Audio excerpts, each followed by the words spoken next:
Gaelic Radio Podcasts. Hello, and welcome to You're Dead to Me, the Radio 4 comedy podcast that takes history seriously. My name is Greg Jenner. I'm a public historian, author and broadcaster. And today we are taking a pleasure cruise down the Nile and plunging into the life and afterlife of one of history's most famous women. That's right, it's Cleopatra coming at you. And to help us, we have two very special guests. In History Corner, she's Assistant Professor of Classics and the Onassis Classics Fellow at Newnham College, University of Cambridge. She specialises in the politics of Imperial Rome and classical reception studies, and you may remember her from our episode on the rise of Julius Kaiser. It's Dr. Shushma Malik. Welcome back, Shushma. Hi Greg, it's lovely to be here. Thanks for having me back again. And in Comedy Corner, she's an award-winning comedian, actor, writer and presenter. You might have seen her act in The Duchess on Netflix, or Alma's Not Normal on BBC, or Watch to Be Funny, or Mock the Week, Mo Gilligan's Black British and Funny. She's got loads going on. It's terrific. Tanya Moore. Welcome, Tanya. You made me sound so great. Thanks, Greg. You are great. Thank you. I was like, wait, is it me? Is it my turn? Yeah, it's your turn. Welcome to the show, Tanya. I'm excited. What about Cleopatra? Do you know, I mean, she's really famous as a name, but do you know any of her story? I know that she's got a great name. I know that she's a she. You say Cleopatra and I think of the girl group. So that's where we are. Oh, do you know yeah. what I mean? Nice reference. We're coming at you. That's how I feel. So, what do you know?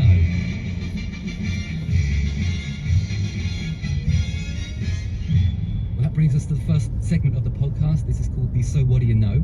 This is where I have a go at guessing what our lovely listener might know about today's subject. And I'm certain that everyone out there knows Cleopatra as a name. She's a global icon. You may be picturing a powerful, glamorous queen, famed for her beauty, her affairs with powerful Roman men. And when it comes to pop culture, there's hardly anything Cleopatra hasn't touched. She's in paintings, literature, operas, ballet, theatre productions, poetry through the centuries, Shakespeare with his play Antony and Cleopatra. And, as Tanya mentioned, if you're of a certain age, Cleopatra coming at you, it's that fantastic pop song from the band Cleopatra. But why is she one of the most famous people in history? And what else do we need to know about her? Let's find out. Where and when is Cleopatra born, and what's the kind of family situation?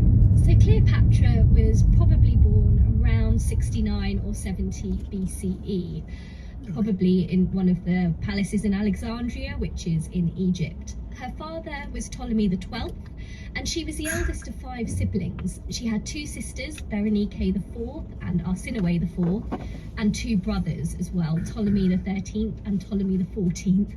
And even though we know her by the single name, Cleopatra, she's actually the 7th in the Egyptian Ptolemaic dynasty. I feel like we should reach out to these ladies and let them know there are other names, you know? I mean, I'm sure somebody wanted to be Sharon. Somebody wanted to be Sharon. So Cleopatra herself is an Egyptian pharaoh, and she may have an Egyptian mother, we don't know, but she's of a Greek dynasty. What's that about? So she comes from the Ptolemaic dynasty, who were Macedonian Greek, and Ptolemy was a commander of Alexander the Great, and so he was running Egypt before the death of Alexander. And by the time Cleopatra was born, we sort of see the Ptolemaic dynasty being in a period where the rulership of Egypt is becoming a little bit more difficult in relationship to Rome, and Rome, on the other hand, is quite powerful during this period, particularly in its Mediterranean setting, so it's expanded its empire. And Tanya, what do you think Cleopatra's childhood was like? Are you thinking Disney princess, or are you thinking Game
getting face to face with Caesar. She knows she needs to convince him, but she can't get into her old palace because she's in Syria, and if she goes to the palace she'll be arrested and killed.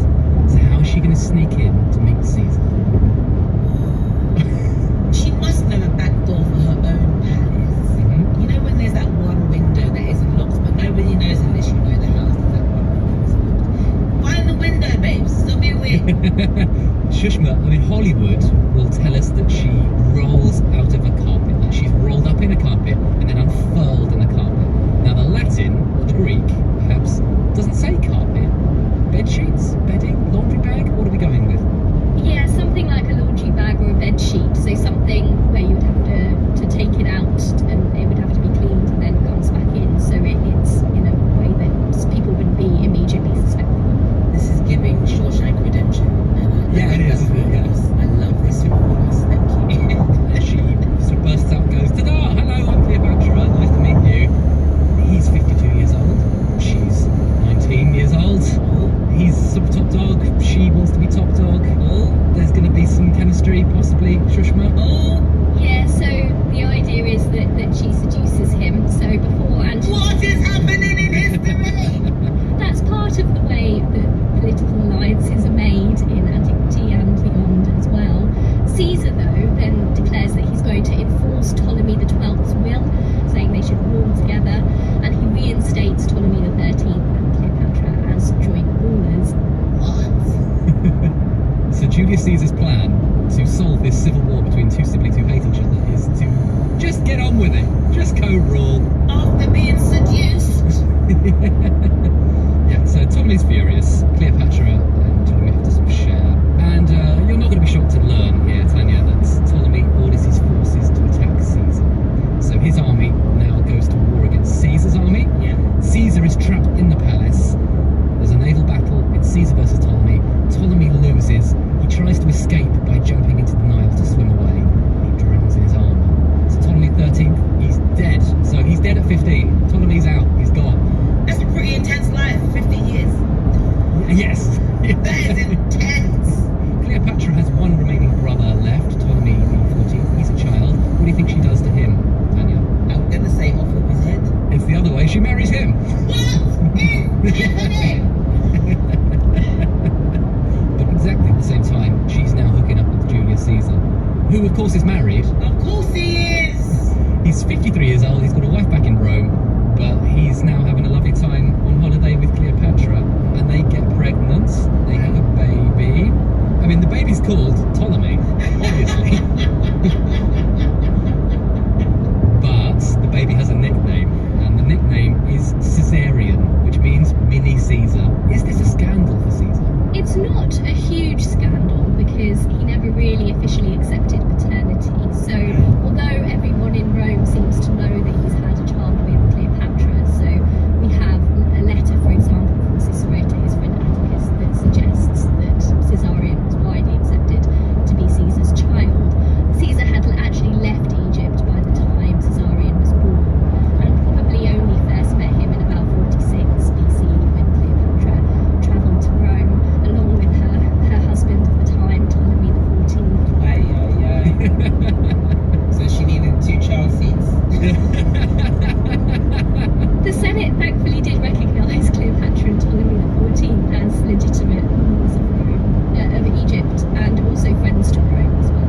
Is Cleopatra popular in Rome? Cleopatra has come with her husband, which it would be much more awkward if she hadn't, let's put it that way.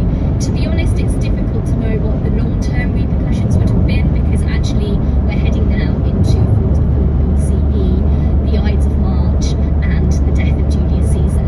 That Roman political assassination in 44 puts a fairly swift end to this slightly awkward dynamic in any case. Yes. I mean, Caesar is stabbed 23 times. Wow. So Cleopatra, she has to do a run from Rome because her boyfriend's just been murdered. So she runs back to Egypt, and within a couple of months, Ptolemy XIV, her husband, he's dead too, Shushma, in suspicious circumstances. Question mark? Yes, that's right. Our Roman historians do love a suspicious circumstance when it comes to women and their husbands. So one of our historians, Josephus, who is a historian of the mid-1st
hooking up. Who is contacting who? What's the opening line? Mark Antony is a Roman politician in this period, and he's also very famous for being a particularly effective military commander. And in the aftermath of Caesar's death, he's one of the three men who share power in Rome. This is a relationship known as the Triumvirate, and those three men are Octavian, who is the adopted son of Julius Caesar, and another man named Marcus Lepidus, who is the least famous, I suppose, of the three. And Octavian, of course, is the one who's going to go on and become Augustus, the first emperor. So, spoiler alert, sorry. Antony needed to know basically where the support of Egypt lay and whether he could count on it. And she also wanted to impress him because of ongoing Roman protection. So, according to Plutarch, she travelled by pleasure boat, dressed up to evoke Aphrodite, the goddess. And when Antony invited her to dinner, she refused, instead requesting that he should join her. Oh, power move. Oh, Leo. I love this. It's giving, he went down on one knee, she was like, no, get up. And she went down on one knee. I love that. But we get a sense here there's passion. This is not a kind of boring relationship of necessity. And what do they do in their free time? How are they hanging out? So again, this is something that Hollywood depictions of Antony and Cleopatra, of course, really like to take hold of and run with. The idea that they were genuinely in love. So they spend a lot of time together in Alexandria, enjoying things like plays and music, dance as well, philosophy, hunting. They also have twins, Cleopatra Selene and Alexandra Helios, in 40 BCE. So Selene means moon and Helios means sun, right? Yes. That's so nice. No more Cleopatras, we like that as well. Or Cleopatra Selene. Ah, damn it. Don't break the brand, Tanya. Come on. Ah, sorry. Okay, so they've got twin kids. So they've got twins, a girl and a boy. Which is good for dynastic aspects to have not only Caesarion but also the twins as well. And also Mark Antony, he's got himself in some hot water because he's married to Octavian's sister. He's married to the sister of his sort of the guy who he needs to keep on side. But he's also having a two-timing relationship with Cleopatra. Cleo doesn't mind stealing people's man. She's out of order. And then Antony's off to have some wars with the Parthians in, I guess what we'd call Iran now, Persia, that kind of world. It's a disaster, right, Shushma? It is a disaster. But it's okay, because he runs home to Alexandria, and they have another child with Cleopatra, and they call this one, Tanya? Cleopatra the 57th. They call it Ptolemy. Oh, why do I keep getting this wrong? What am I not checking into? They call it Ptolemy Philadelphus. So, like his granddad, his great-granddad. So another Ptolemy. So that's 5 Ptolemies in one episode. A new record for us. Hooray for us. So Mark Antony, he's leading a cushy double life. He's got 2 women, either side of the Mediterranean. Cleopatra in Egypt, Octavia back in Rome. He's married to his buddy's sister. It's very awkward and tense. He's cheating on her. He's got 2 sets of kids either side of the Mediterranean. He's making enemies back in Rome. And I'm surprised, Shushma, because Cleopatra up to this point is super savvy, super smart in playing the game and knowing how to, keep everyone on side. But here she's tied herself to Mark Antony, who is losing all his support back in Rome. This is going to go wrong, right? Yes, I guess the important thing though is that Antony and Cleopatra try and make it seem like things are going well. Mark Antony has a triumphal parade and orchestrate an elaborate ceremony that is tied to this new sort of dynastic element with the children. This is called the Donations of Alexandria. So basically what it means is that Cleopatra was declared the Queen of Kings. Her status is put in relation to her son Caesarion in particular. Caesarion, who's now about 13 years old, is declared as joint ruler, and her other children receive titles and territories. But there are still these growing tensions between Antony and Octavian, and actually our sources tend to blame these on Cleopatra in part. She has seduced Antony and she has caused him to forget his Roman values. He's a Roman citizen, he should know better, and so forth. So this is the root of a lot of the sort of negative stories we hear about Cleopatra.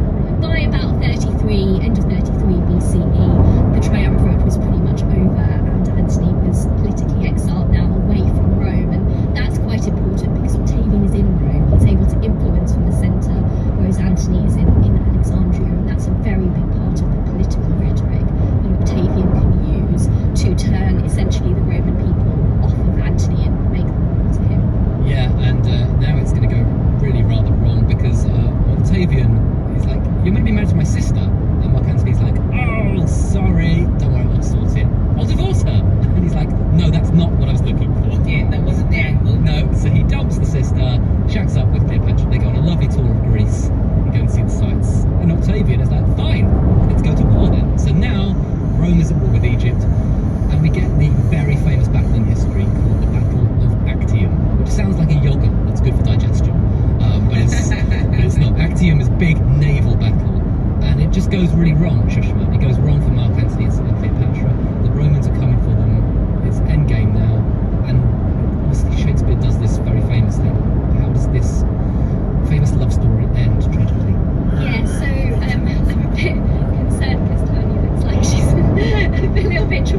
Antony that she was dead, and this report prompted Antony to stab himself. It obviously goes very sadly because Antony doesn't die instantly. He regains consciousness. Cleopatra has him brought into the mausoleum to die by her side. She stays in the tomb grieving for a week. Octavian shows up and they drag her out through a window and take her prisoner. What happens now for Cleopatra? Cleopatra is allowed to sort of oversee Antony's funeral arrangements, but she also falls ill.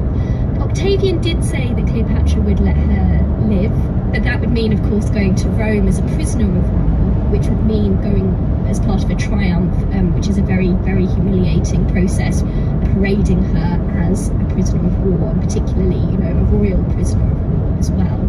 So she goes back to the palace, sends a letter to Octavian. We're told she has a bath, she gets dressed, she eats her last meal, and then she locks herself away with 2 attendants, and she dies by her own hand. And her attendants then make sure that she's properly laid out for when she's found. And Octavian then orders her to be interred in her mausoleum with Antony. Yeah, their attendants also in their own life as well, so it's very sad. So Mark Antony has died by suicide, Cleopatra has died by suicide, and so have her attendants. It's a tragic end to the story. It's a lot to take in, Tanya. And she's only 30. Yeah, about 40, just coming up to 40. Okay. Well, I couldn't even bring maths to the podcast, sorry. For many historians, we would classify this as the end of dynastic Egyptian history. 3,000 years of pharaohs, and Cleopatra's the last. The nuance window!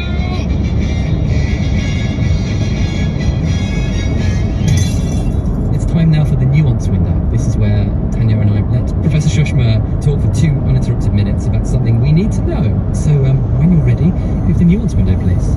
So one of the most fascinating things I think about Cleopatra is her legacy, the idea of Cleopatra in the myth that she has become, the idea of this femme fatale seductress. Her name becomes synonymous with figures from history like Matahari or famous women who are seen as double-crossers and temptresses and seducers. And we really need to be quite aware that these stories are based on foundations that have to do with trying to understand how a woman like Cleopatra was able to wield the kind of power that she did. She does have, of course, the roots through marriage with different members of the Ptolemies, and then also ruling as a regent for her son. But she really was quite extraordinary in the kind of power and the kind of role in Mediterranean history that she was able to wield.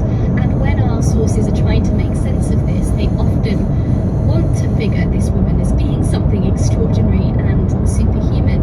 And that really has made its way into the kinds of myth that we tell about her and the kinds of ways that we conceptualize female power in male-dominated scenarios. We're used to understanding Rome as only inhabited by very powerful men, and here we have this very powerful woman. So part of the way that I think when we look at a film like Liz Taylor's Cleopatra, or any of the representations that we have, we just need to think about how this woman would have had a very difficult life, was in a position of considerable power, but was trying, probably it seems, to do what was best for Egypt.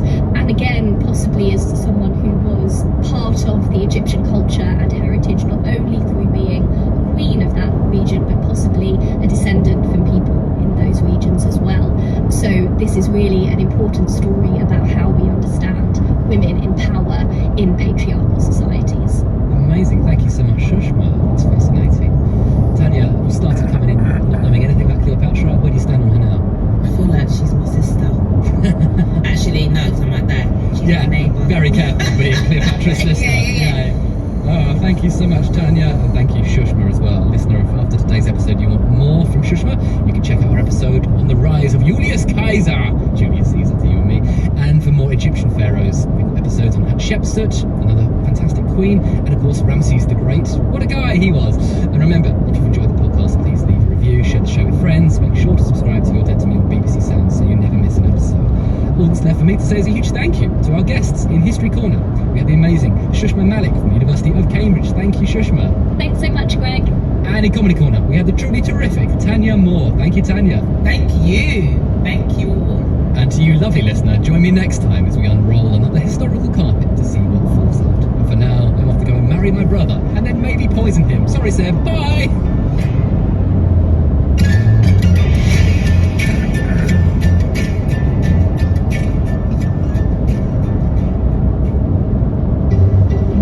Imagine a scrap of data that could help rescue a man lost at sea. That far north, most people aren't found. This is a race against the clock.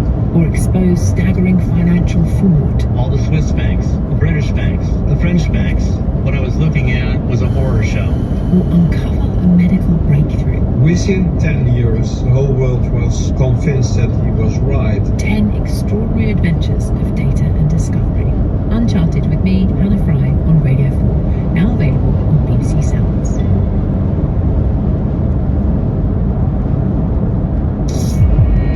BBC Sounds. Music, radio, podcasts.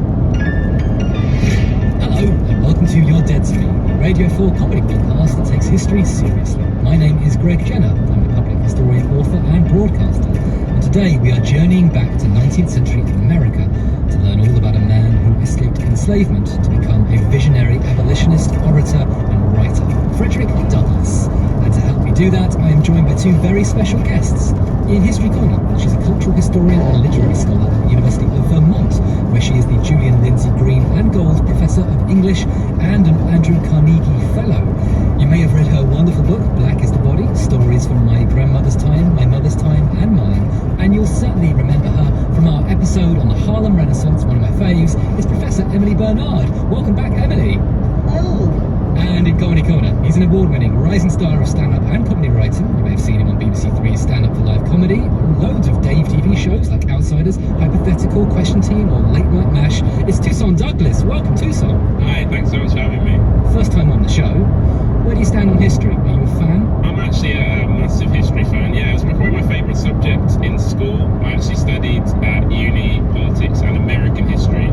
So I don't know if I'm setting myself up for failure here in terms of how much I remember. I need to really caveat that I don't remember a lot, but my favourite teacher at school said, if you don't learn from the past, how can we build for the future? And I thought that was an absolute line. Love it. All right. And you are a Douglas yourself. In fact, Douglas with a double S at the end. Indeed, yes. Are you familiar with Frederick Douglass? I mean, hey, maybe we're related. Who knows? You know what I mean? He's in my top 3 Douglases that I'd like to be related to. It's him, Kirk Douglas, who doesn't like Spartacus, and then Michael Douglas. There's not that many Douglases to be there, but it's those 3. So, what do you know?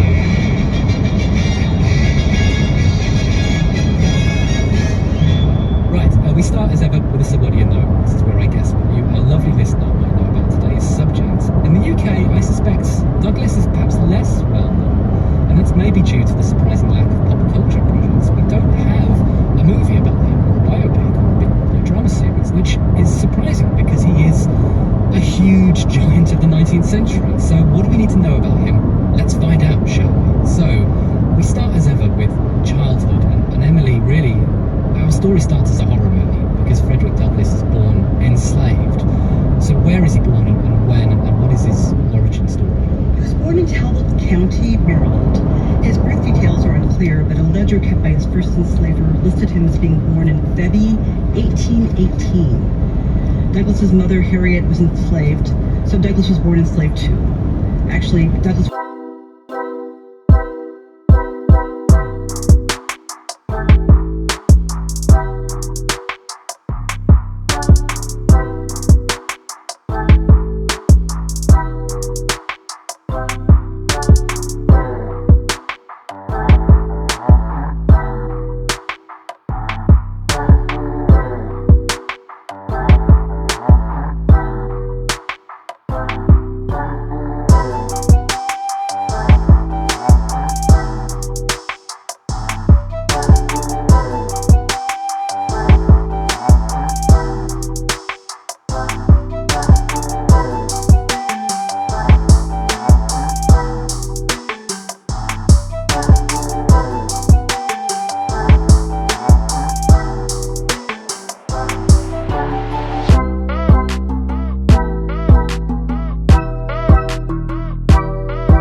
begins as a good-hearted woman who has never owned a slave before, and instinctively teaches this clever little boy as a mother would.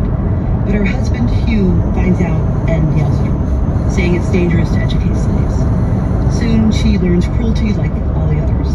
Douglas never misses a chance in his writing to point out how absolute power corrupts absolutely, how the institution of slavery degrades white people as well as black people. And how does he develop that writing skill? He constantly practices wherever he can. He even tricked little white boys into teaching him to read by bribing them with bread. Age 13, Frederick is fully literate. He also shares his knowledge with others, teaching basic literacy to his fellow enslaved people. I think it's an incredible demonstration of ingenuity there in itself. He's paying for reading this with bread, and also just self-restraint. Like, if there's bread in front of me, I can't not eat it. Do you know what I mean? Like, there's no way I'm giving it to anyone else. Like, especially if there's butter there. Like, game over. I'd be illiterate. I just wouldn't be able to read. Like, so I'm blown away by just how kind of impressive at that stage the young Frederick Douglass is. But in not remotely surprising news, in 1838, when he's about 20 years old, Frederick decides he's going to escape. And how is he going to do this, Emily? He was determined to join other escapees, including his Aunt Jenny and Uncle Noah in the Free North. Having failed one escape already, he was aided by Anna Murray, a free black woman who worked as a maid. She paid for his journey. He traveled by railroad, disguised as a sailor with fake papers, and although he was nearly caught, he managed to get from Baltimore to Pennsylvania. Anna and Frederick got married in September 1838, initially taking the new surname Johnson, then opting for Douglas upon moving to New Bedford, Massachusetts in 1841. It was common to change names to avoid recapture. He chose Douglas after the character James Douglas in Walter Scott's narrative poem, The Lady of the Lake, so he was basing his new identity on Scottish romantic history. Wow. He changes his name to Johnson initially, so he's Frederick Johnson for a bit, and then he's like, no, that's not quite right. I'm going to be Frederick Douglass. I suppose there is a tiny sliver of beauty in the fact that he gets to choose his name, and the thing that he chooses comes from passion, comes from a love of literature. He turns to Scottish poetry, Scottish storytelling. In my head, I'm seeing a thriller there. I'm seeing a kind of Leonardo DiCaprio Catch Me If You Can kind of scenario where he's kind of changing his identity. Do you know what I mean? He's turns into a sailor. I mean, I wouldn't have any idea how to blag being a sailor. Do you know what I mean? I'd get found out straight away. It'd be like, people like, go to starboard, and I'm like, starboard? Where the hell is starboard? I'd be like, yeah, don't worry, I'm at the helm. No, you're not meant to be at the helm. I'd have no idea, but he blagged it exceptionally. So by 1841, Frederick Douglass, as he's now called, he's working as a labourer, and you say, you wouldn't be able to mug it as a sailor. Actually, he'd done quite a lot of work on the wharves and shipping, so he sort of knows some of the lingo. He's working on the wharves, but he's also becoming an abolitionist. He's making speeches, he becomes a preacher. He's hired by quite a famous white abolitionist called William Lloyd Garrison, who basically says, hey, you're really good at talking, come lecture tour with me. But he's going to start writing, Emily. Yes, in 1845 he published his first autobiography, Narrative of the Life of Frederick Douglass, an American Slave. It deals with his early experiences. Part of his motivation is that his gifts for preaching and speech making were so remarkable that some audiences refused to believe he'd escaped slavery. They said he spoke too well. He must be playing the role. So the narrative was about proving his backstory. It's having to come up against that kind of condescension, right? That almost you're too brilliant as a blind person. You can't be that intelligent and that articulate. And the fact that he then went to the lengths of writing a book to disprove it, I mean, again, I wouldn't go to that length. And what's interesting is that he's not just telling it in America. In 1845, he's going to go somewhere else. Do you know where he goes to, son? I think I do know this one, yeah. He actually comes to good old Blighty. He does. He hops on a ship and he comes to a tour of the UK and Ireland. Starts in Ireland, in fact. What's the plan here, Emily? Why is he leaving America? Is it a safety thing? Douglas fears being recaptured if he stays in America, so he leaves in August 1845. William Lloyd Garrison sends him to Britain and Ireland, where Douglas shocks crowds with his personal testimony, but also with much broader moral critiques of slavery. He starts in Dublin, Ireland, then travels through Scotland, home of Walter Scott, who inspired his name, and finally onto England. And yeah, when we say narrative, here we mean Douglas's first autobiography called The Narrative of the Life of Frederick Douglass. So he's here for 2 years, doing Ireland, Scotland, England. I don't know if he does Wales, I'm not sure, but he actually quite likes the UK and Ireland. He feels he's got more freedom here and more respect. Obviously, still racism in the UK, but at this time, but I guess better than the USA at that point. And his debut gig in August 1845 is in Dublin, Toussaint. Do you know what subject he chooses to speak on? That's a good question, Greg. I mean... And he's been booked by the American Anti-Slavery League, so... Yeah. I know. I mean, it'd be wild if I didn't say slavery, right? I'm going to say slavery. It's a very sensible guess, but no, he starts with temperance. Okay. I mean, Emily, why is this renowned speaker, why is he speaking about temperance? Douglas was a long-term advocate for women's suffrage, and temperance was associated with reducing domestic violence. He also spoke out against poverty in Ireland, and in Bristol he addressed political slavery in England, particularly speaking out practices in the Army and Navy and on class inequality. Anti-slavery remained closest to his heart, but there was a limit to how much support he gave to other movements. Having been friends, he and William Lloyd Garrison fell out over differences in their abolitionist politics. He also found allies among the Chartists, a political reform movement in England, but it wasn't easy when they kept equating black slavery in America with the white slaves of an underpaid British workforce. Even worse, later in 1868, the women's suffrage movement in America started using racist rhetoric and even accepted funding from white supremacist groups, so Douglas withdrew his support. Yeah, they did.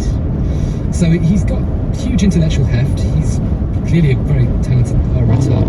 His tour is attracting huge crowds, Toussaint. A lecture he gives in Essex in 1847 is so hectic, people are huddled outside the venue trying to listen in through the window, which I'm assuming is standard for one of your gigs on a Tuesday night, right? Yeah. Obviously, Greg. They're queuing around the block to see me, Gus. But no, I mean, can you blame the people of Essex at that time? I mean, this guy is a rock star, right? This guy is coming from America. He's got the chat. He's a celebrity. You know what I mean? And also, can we just appreciate how good looking he is? Like, I know this is a predominantly audio media, but if you're listening to this right now, please take a brief moment to Google Frederick Douglass and you won't be disappointed. This guy is a hunk, right? Okay, this guy is a 19th century beefcake. He was one of the most kind of photographed kind of people of the 19th century, right? Well, spot on. He's the most photographed man, in fact, most photographed American of the entire 19th century. Right. More than Lincoln, Custer, all of yours, most Winston. 160 photos he poses for. One thing you might not know so much about Frederick Douglass, this has been an argument made by the scholar Granville Ganser, is Frederick Douglass was funny. Right, okay. Like really funny, like a master of comedy. I mean, Emily, what kind of comedy is he doing? I mean, comedy, I'm using comedy carefully, but like, he's using humour, right? In his lectures. Interestingly, Douglas uses shock humor. He did this through imitation and sending up stereotypes, which entertained white audiences while also forcing them to confront their own internalized prejudices. Douglas strongly disliked racist minstrel humor, but exploited audience familiarity with it when performing his own subverted versions. I mean, trying comedy in any situation is fraught with peril. Is the audience going to like it? You know, is it that kind of thing? But to do it in those situations where he's trying to convey, obviously, a really important message as well, and realizing that humor can play a part in that. So I think it's shrewd of him, I think, to use comedy in that respect and stuff like that for sure. And obviously, he's understanding the comedic kind of tropes and trends of the day, and he's using it and he's subverting those as well, which shows a real kind of sophisticated understanding of comedy as well. Chip off the old block I am, clearly. So, I mean, the trip to the UK and Ireland, obviously highly successful professionally, built his brand, as you say, Toussaint, he's becoming a celebrity. But it's also, it's life-changing for him, Emily, isn't it? Because actually, some of the friends he meets are going to do something for him. He hasn't asked them to do it, but they're going to do it anyway. In 1847, while staying at Newcastle, Douglas befriended the Quaker sisters-in-law, Anna and Ellen Richardson, and they negotiated to legally buy his freedom from Hugh Auld. They did this without involving Douglas, and some abolitionists objected, arguing that paying for freedom reinforced the legitimacy of the system and damaged Douglas's reputation as a campaigner. But for Douglas, it meant he could tour America without legally being recaptured. He was grateful to his friends and frustrated by the abolitionist politics, but he was free at last. Yeah, it's amazing. So these two women decided to buy his freedom so he can return home to his wife and kids. And when I say kids, we've got Anna the wife, but how many children do they have? 5. Anna had been single-handedly looking after their 5 kids, all on a lowly maid's wage, for 2 years. She often gets underemphasized in Frederick's story, but she first helped him escape from Maryland, and then is an absolute rock when he's in the UK. At this point, they moved to Rochester, New York. Using money donated by his British supporters, Douglas also founds his own newspaper called the North Star. In 1851, this newspaper is renamed Frederick Douglass's Paper. think the ego's getting to him at that point, isn't it? It's like, my name's not on this enough, actually. I need to just make it clear to everyone this is my paper. Right, okay. And I'm assuming, Toussaint, you have never launched your own newspaper, but if you did, full of cutting-edge political insight? Oh yeah, 100%. It'd be proper broadsheet stuff, thick. You're talking 400 pages. You wouldn't be able to get through it in a Sunday. Do you know what I mean? With really intellectuals. In no way would it be a tabloid at all. And 1852 is a key year as well, because it's also when he gives an incredibly famous speech. What's the speech called, Emily? And do you want to give us a little bit, please? It's called The Meaning of July 4th for the Negro. What to the American slave is your 4th of July? I answer, a day that reveals to him, more than all other days in the year, the gross injustice and cruelty to which he is a constant victim. To him, your celebration is a sham, your boasted liberty an unholy license, your national greatness, swelling vanity, your sound of rejoicing are empty and heartless, your denunciation of tyrants, brass-fronted impudence, your shout of liberty and equality, hollow mockery, your prayers and hymns, your sermons and thanksgivings, with all your religious parade and solemnity, are to him mere bombast, fraud, deception, impiety, and hypocrisy, a thin veil to cover up crimes which would disgrace a nation of savages. There is not a nation on the earth guilty of practices more shocking and bloody than are the people of the United States at this very hour. I mean, Toussaint, he's not pulling his punches, is he? I mean, no. Hardly subtle, is he, what he's saying? I think it's very clear. The takeaway is, you're all hypocrites. But I think, I mean, for me, he's like kind of all the greatest orators, like he's able to kind of conjure up a very incredibly persuasive reimagining of like an existing kind of foundational text. So I think in this case it was like the Constitution, right, where he's actually kind of saying, actually the Constitution, it can be like an anti-slavery text. It can be a platform for actually kind of getting rid of slavery and stuff like that, and kind of using it against them in that respect. Absolutely. We then get another autobiography, My Bondage and My Freedom, in 1855. So he's returning to his life story for a second time. And then he visits Britain again. And then in 1861, we get the American Civil War, which is an enormous moment. And this is where his voice has real political influence, because he has this famous relationship with Lincoln. So how does this come about, Emily? Douglas began recruiting black soldiers to fight for the North, including 2 new regiments, but the men weren't getting equal pay to whites, and when they were captured in battle, they were tortured, murdered, or enslaved by the Confederates. Douglas was enraged and traveled to Washington, D.C. to personally petition President Lincoln. To his credit, Lincoln immediately welcomed him in. They didn't agree on everything, but Lincoln was convinced by Douglas's passionate oratory to issue his famed Emancipation Proclamation of January 1863, which freed all enslaved people in slaveholding states, though not border states, and saw 200,000 black men joining up to fight, including 2 of Frederick's sons. The Lincoln and Douglas friendship wasn't straightforward. Douglas publicly criticized Lincoln's hesitancy in abolishing slavery, but there was mutual respect. When Lincoln was assassinated in 1865, his wife Mary Todd Lincoln actually sent his favorite walking stick to Douglas as testament to their connection. I mean, it's just fascinating, right? Isn't it? That, this is someone who has come from slavery as a kid, taught himself kind of how to read, and then is now hobnobbing it with presidents, and is seen by this person as an equivalent, as a political kind of equal, almost in many respects, as respected by this person, which I think tells you a lot about who he was. And I think his stature at that time, what he had achieved. And I think Lincoln almost kind of referred to him as a friend. Yeah, I think there is definitely warmth there. Yeah, I mean, the 1860s is where the political idealism is. The war is horrible, but there is an idealism in Reconstruction that fails. The 1870s, we have in the South the Jim Crow laws. You've got lynchings, the Ku Klux Klan. It's a horrible, horrible time to be a free black person. And Douglas is fighting against the political tide, but he's also presumably in danger. Emily, he's a senior black leader, and people are being murdered. So is he in danger? Yes, he's not in the South, but he faces big challenges. In 1872, his house burned down. Nobody was hurt, but arson was a possibility. So he moved his family to Washington, D.C., became federal marshal of the District of Columbia, meaning he was the first ever African-American to be chosen for a role by the president and approved by the Senate. And by 1881, he was on to his 3rd autobiography, Life and Times of Frederick Douglass. I mean, Emily, I have to ask, why does he keep writing autobiographies? You know, is he sort of the sort of George Lucas of his time? He can't help but tinker with his, you know, he has to keep coming back to the same thing over and over. Or is he growing and changing as a writer? Douglas changes his style and presentation with each autobiography, appealing to new audiences or aligning with new causes. The 1845 narrative fits into the genre of slave narratives, often published and prefaced by white abolitionists. Garrison just wanted Douglas to describe his experience of slavery, not denounce it.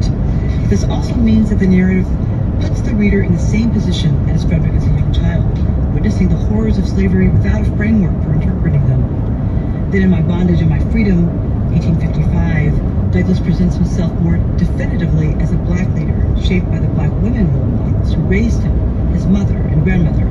But he also depicts himself through tropes of the American self-made man, with ambition, self-improvement, and hard work being key. By 1881, The Life and Times presents Douglas as an intellectual, applying analytical thinking, so each book shows a different aspect. Yeah, so he is using his life as a frame of reference, but he's doing something different each time. So I guess I'm not going to criticise Frederick Douglass, it's fine. I'm just, you know, the publisher's like, another life story, okay. And we've already talked about this, Toussaint, but you know, his photography, right? You say he's hot when he's young. He's hot at every age. Oh, for sure. I mean, you know, the guy's got it. And he obviously likes taking photographs. You know what I mean? You don't take 160 photographs if you don't like it. You know what I mean? I imagine if he was around today, he'd be the guy taking like selfies at protest. You know what I mean? He'd just. But Emily, there's a reason for his use of photography. He's not just a political orator. He's a philosopher of art. He's interested in the camera, what it can do for black people, for emancipation, isn't he? Black people had often been depicted with racist, exaggerated facial features, so Douglas loved how the camera captured the truth.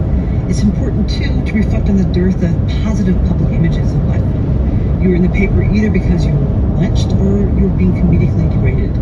Frederick Douglass issued 160 different photographs of himself throughout his life, becoming the most photographed American of the entire 19th century. And he's spending all this time away on tour. I mean, we've heard about 2 years in the UK and Ireland, but like he's always touring throughout these decades of life. Does he at least enjoy a cozy retirement with his wife Anna and the kids? You know, does he ever put his feet up? Sadly, Anna Douglass died in 1882. Frederick was very depressed for a while, but he remarried in 1884 in his mid-60s to Helen Pitts, a younger white woman whose family he knew. She was a suffrage campaigner. Her parents were abolitionists, but did not approve of the marriage. It caused a national backlash.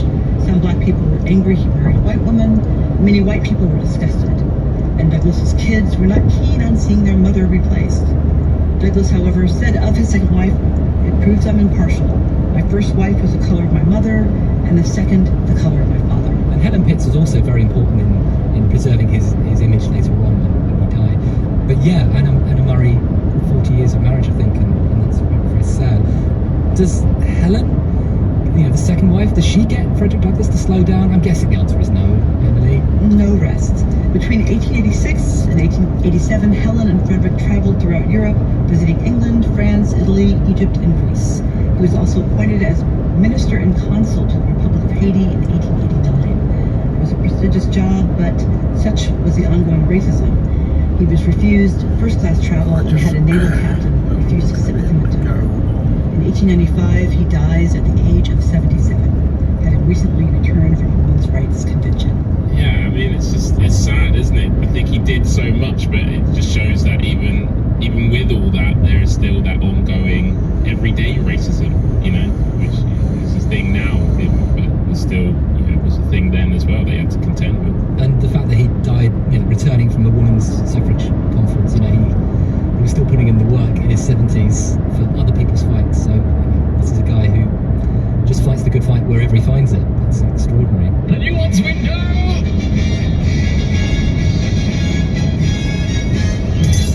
That's the end of our narrative of the life of Frederick Douglass, which means it's time for the nuance window. This is where Toussaint and I sit back for 2 minutes and let Professor Emily give her own speech for 2 minutes. So when you're ready, give the nuance window, please. It feels a bit strange to go on about the beauty of Frederick Douglass's writing when he used his literary talents always in the grave service of liberation, not just for black people, but for all people. But Douglas, statesman, prophet, political theorist, orator, was primarily an artist. Historian and Douglas biographer David Blight calls him a prose poet on the meaning of America. Whether he was extolling the promise of the Union or criticizing the United States for its hypocrisies and failed promises, he did so with the eye and ear of an artist. He understood how language worked. Slavery itself amounted ultimately to a collection of words. Douglas used the language denied him by law, not only to imagine freedom for his people, but to test out its cadence. He found meaning in the rhythms of the King James Bible and saw in particular the Hebrew prophets as companions. Douglas was fearless and incisive in his critiques of Christianity. Much of his narrative is devoted to demonstrating carefully how true Christianity is incompatible with the practice of slavery.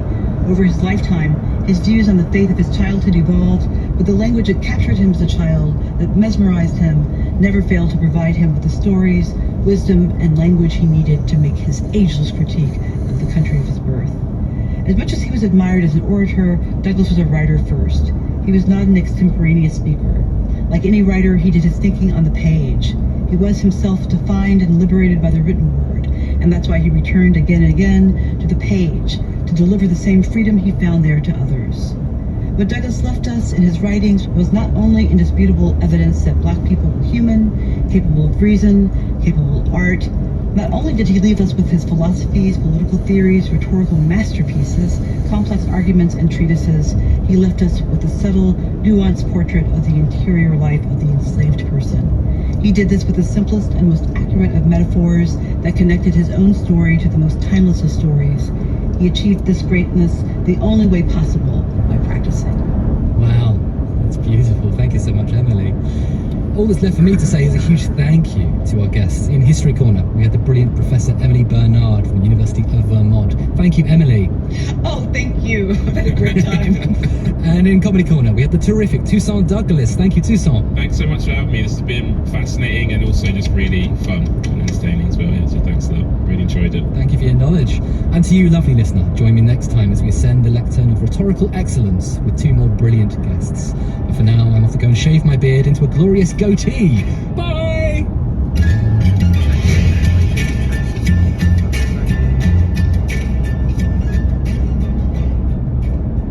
I'm Helena Bonham Carter, and for BBC Radio 4, this is History's Secret Heroes, a new series of rarely heard tales from World War II. None of them knew that she'd lived this double life. They had no idea that she was Britain's top female codebreaker. We'll hear of daring risk-takers. What she was offering to do was to ski in over the high Carpathian Mountains in minus 40 degrees. And of course it was dangerous, but danger was his friend. Helping people was in his blood. Subscribe to History's Secret Heroes on BBC Sounds.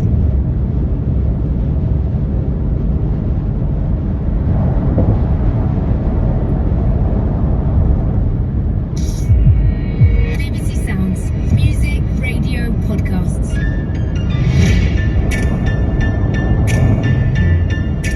Hello, and welcome to You're Dead to Me, the Radio 4 comedy podcast that takes history seriously. My name is Greg Jenner. I'm a public historian, author and broadcaster, and today we are coming to you live from the Hay Literary Festival in Wales, which means I get to say, hello audience! And we have got a suitably literary subject for you today, as we are grabbing our library cards and book tote bags and heading all the way back to the 15th century to learn about the first 100 years of book printing in England. And to help us spread the word, we have two very special guests. In History Corner, she's a lecturer in Middle English literature at the University of Glasgow. She's a specialist in late medieval literature, and handily for us, she works both with manuscripts and early printed books. It is Dr. Lydia Zeldenrust. Welcome, Lydia. Did I get the name anywhere near right? Yes, it's tricky. It's a Dutch name, yes, so it's always difficult. Zeldenrust. And in Comedy Corner, he's an acclaimed comedian, author, broadcaster. He does absolutely everything. You will probably best know him from co-hosting the infinitely fantastic side show, The Infinite Monkey Cage, a BBC Radio 4 programme that pairs brilliant academic experts with comedians. How would that work? He's also the author of many wonderful books, including Bibliomaniac. It's Robin Ince. Welcome to the show, Robin. Thank you. You're normally buttressed by scientists, luxuriously buttressed by scientists. writers, and now you are buttressed by historians. Are you feeling comfortable, or are you out your element today? I think I'm always out of my element. I think that's the lucky thing, is that, you know, when I'm surrounded by scientists, I know how much I don't know, and now I'm surrounded by historians. You know, a man's got to know his limitations, and every single day I find a new limitation. And that's, you should always be the stupidest person in the room, because then you're in the right room. Yes, unless you're president. So, what do you know?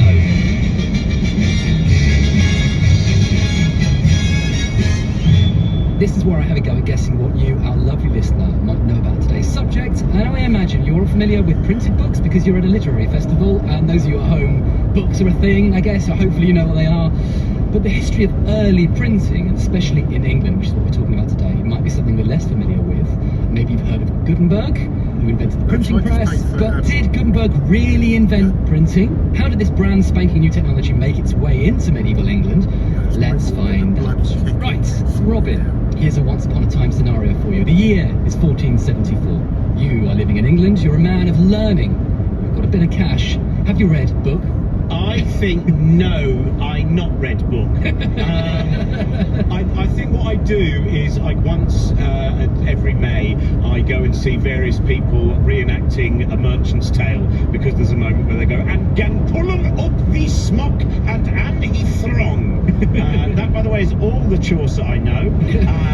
Merchant's Tale was my A-level Chaucer text, so I think I was generally enjoying occasional strolling players, but I wasn't that keen on the dancing bears, because I'm someone who empathises with bears. That's a lovely answer.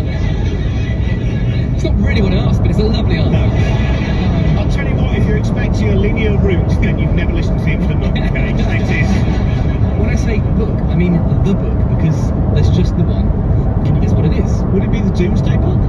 Oh, that's a good guess. No, it's a classic by the name of William Caxton's Recoil of the Histories of Troy. What's your favourite line, would you say? Do you know what? I've only got the pop-up version. Right, yeah. And I'll tell you what, that horse could take an eye out. But, so that was done before the Bible. So that was printed before. Oh! Dr. Lydia, Robin has done a very good job there of sort of asking the question. So, Caxton's The Book, History of Troy? Yeah, so it's really a collection of the histories of Troy. It's Troy story, basically. Hey! I have to say it's a bit of a misnomer, because most of it is about Hercules. If you know the history of Troy and the fall of Troy, he's not really in there.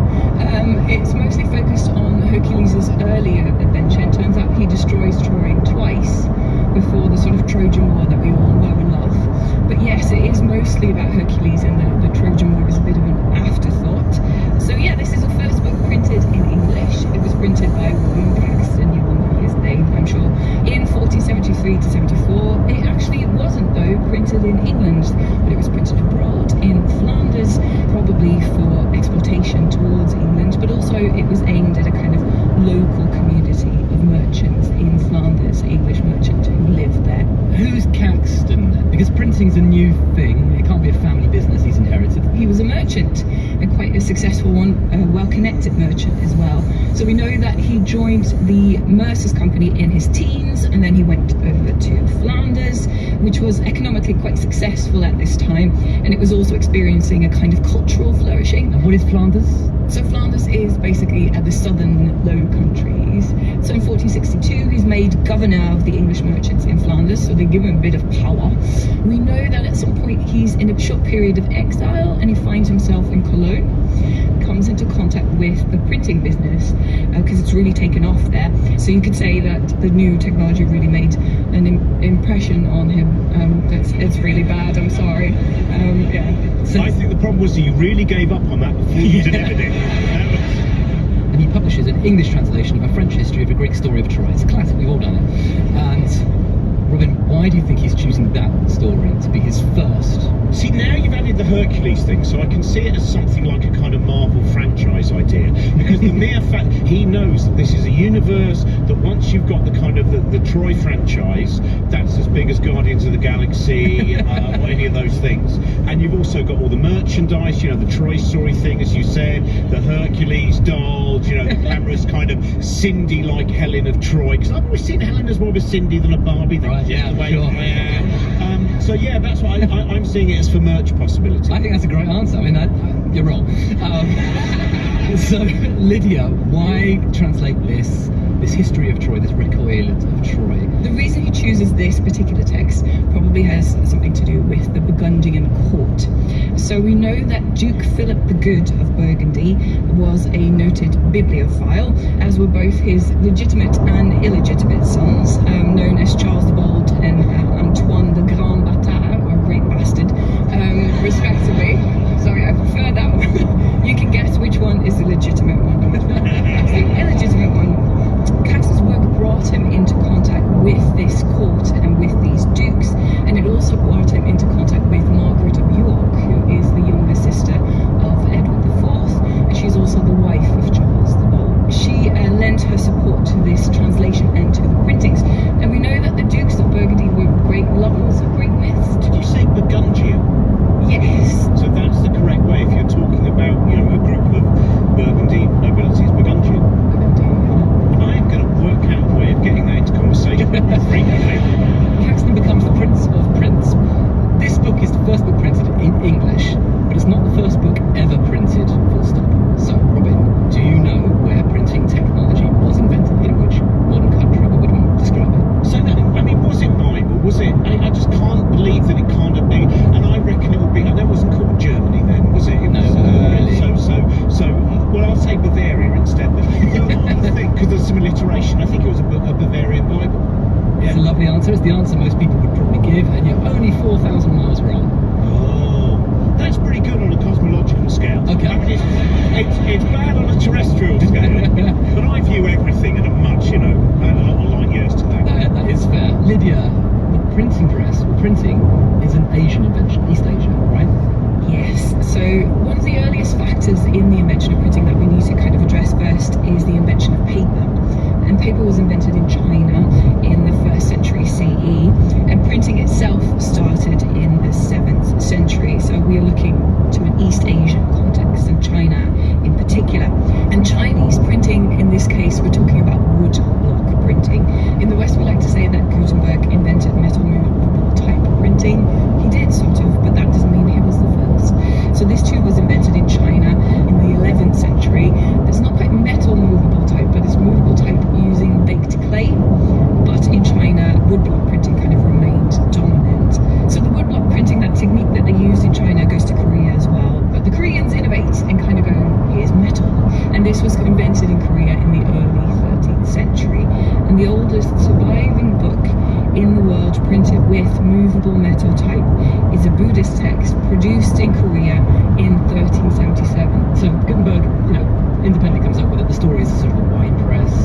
Obviously, the Islamic world was really important in some ways earlier in preserving knowledge and printing culture as well. So Gutenberg is in Mainz, is that right? In the 1450s? He is, yes. So yeah, Gutenberg, in a way, he's interesting because we kind of say that he invented all this. He didn't quite, although he did perfect this technique. So like you said, he made his own ink, and also the press was based on agricultural presses. The key part there is that he invented a press that put equal pressure on the page, so that means that the ink gets distributed equally. So printing spreads through Germany, Mainz, you know, 1471, Caxton's hanging out in Cologne, but it gets into Italy as well. Yes. And we have, I like the story, 2 German clerics turned printers. They're hanging out in Rome, and they slightly overcalculate their loyal readership by 12,475 unsold copies. Which the year they did that, I guess? This is 1472. So the very first remainders bookshop. That's the only book there. There's no other book. Literally there's not even a market. That'll be the rejected. We don't want to buy. No, we don't want to buy it. There's no other books. There's no other books. So 1455, Gutenberg sort of invents the printing press. Caxton prints the first English language book in 1474 in Flanders. When does the actual physical printing press cross the English Channel and arrive in England? So Caxton at one point goes back home and he sets up a press in London.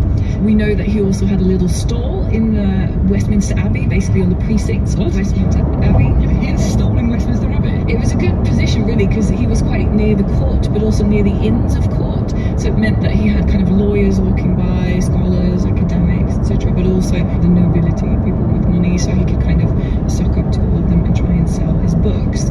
But it's important to note that we are talking specifically about England here. So yeah, the first presses are in London, and that kind of dominates for ages. So there are some kind of experiments with printing in Scotland, in Edinburgh in particular, for a few years, and then we know about a sort of movable press that was set up in some cave in Wales for secret reasons, or something like that. But these don't last very long. These are kind of short experiments. The centre of printing really is London. Robin, this being a brand new industry, who do you think are the kind of early hipsters going into the fields? It wouldn't surprise me if a lot of the Burgundians and their He's done it. But I mean, I presume it was the dukes and the noblemen, and because also I can't imagine that anyone else had any money. Was it them? No. So who are the printers? Are they immigrants? Are they locals who are being trained up? Who's physically doing the squishing? I mean, Robin is right that the support, financial support and moral support and kind of marketing support in a way, lending your name to something, does come from nobility and kind of these well-known people. But the printers themselves, most of the early printers in England were from abroad. So for instance, Wink in the Word, which I think is the best named printer ever, he is Caxton's successor. He's probably from the Low Countries or from northern France, and they also employed tradesmen from the continent. And at first they were protected, but we do see some public hostility towards these foreign craftsmen, and we do see over time that grows. So from 1523 onwards, there are more and more acts or laws that progressively restrict the activity of printers from overseas. So there's more of a focus on native involvement and not these foreigners kind of coming in and taking jobs. And I say that as a Dutch person working in UK academia. The Recoil of a History of Troy was the first book in English, the language, but what was the first book that Caxton printed on English soil, Robin? Do you know? Dick Francis's Whip Hand. Very good guess. It's Canterbury Tales, close. I even mentioned Canterbury. Get pulling up the smoking and the frog. There we go. Back to my A-level English essay. Yeah, and it's incredibly popular, isn't it? This is a sort of bestseller. And it becomes even more so in a way, and partly because of Caxton. So he really gives it a bit of an extra push. He adds a little prologue in which he hails Chaucer as kind of our great English poet, and this really contributes later to the canonization of Chaucer. So this is around a period in the 16th century when the literary canon starts to take shape. In 1557 there were print shops in York, Cambridge, Oxford, St Albans, Canterbury, Norwich, Ipswich, Abingdon, all lovely places. But Lydia, the print industry wasn't just made up of typesetters and the ink squisher. I don't know if their job is ink squisher. That's what I want to call it. I like the ink squisher job. That's squish it down. But there are other people in the industry, right? We have a huge network of kind of various tradespeople and craftspeople involved in the sale of books. We've got type cutters, so they make the letters. We've got block cutters as well. They make the wood blocks, so that's for the illustrations and things like that. In this case, what usually happens is they kind of steal images from continental books. They look at them and go, that looks good, I'll copy that. I'm afraid they weren't as skilled usually, so they usually look like crap versions of a continental book, but there you go. They sort of steal it, so they copy that. And we've got the producers of ink, so the ink needs to be made. We've got binders, people who bind books together, because early printed books were sold without a cover. And we've also got distributors, booksellers. I told you about the little stall that Caxton has. I'm making it sound really cute. With the merchandise and the Hercules plushies, they have that. You sort of mentioned slightly the idea of stealing art from the continent and not doing quite as well, which sort of feels very AI now, doesn't it? But Robin, what do you think is the situation with copyrights and ownership? Look, I've been wrong on everything. You've got to stop asking me. Lillian knows much more than I do. I don't know why you keep turning me out here. I haven't got a clue. It's ridiculous. There is a problem in the format, isn't there? Well, I presume the copyright thing. I reckon anyone can make a kind of ballsed up version of some great text, just as long as they've got the letters and the squidgy ink. I think you're bang on with that, because I mean copyright isn't really a thing that exists legally, but we do hear people complaining about their stuff being nicked. Yeah, so there is no copyright, so really there's nothing to stop other printers to kind of steal your stuff. And so you get